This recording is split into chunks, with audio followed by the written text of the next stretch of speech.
You're clambering through the bush on one of Indonesia's lesser Sunda islands when you suddenly spy a Komodo dragon in the clearing ahead.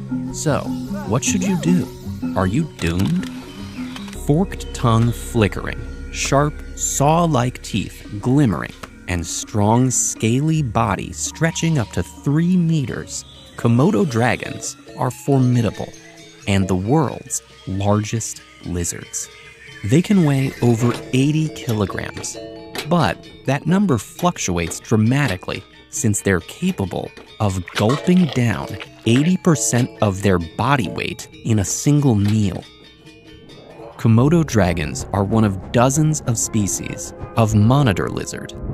They evolved in Australia and now inhabit just a few Indonesian islands where adult Komodos generally have no natural predators besides each other.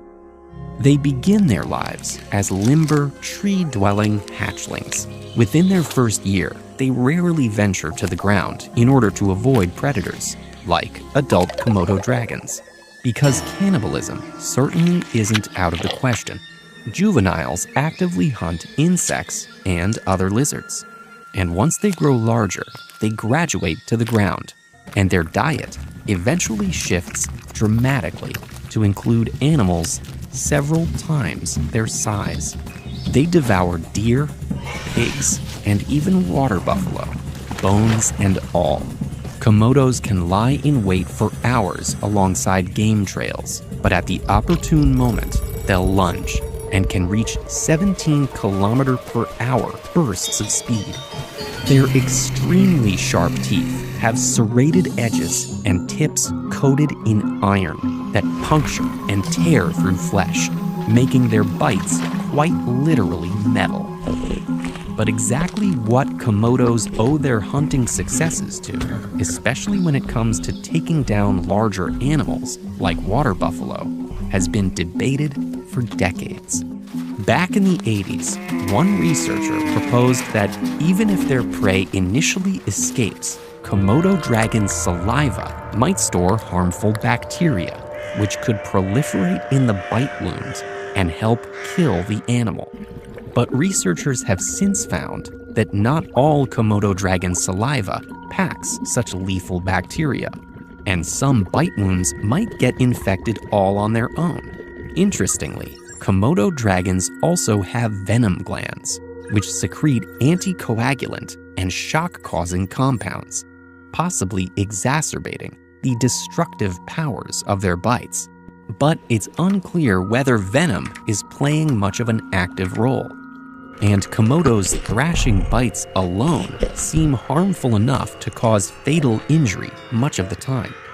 But they're not just hunters. Komodo dragons are also scavengers.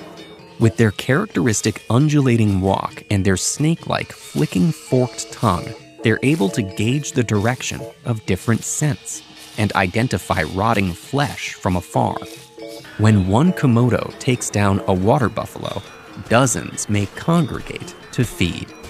However, despite regularly diving into decaying corpses, Komodo dragons rarely succumb to infections themselves, even though males leave devastating wounds on each other during breeding season.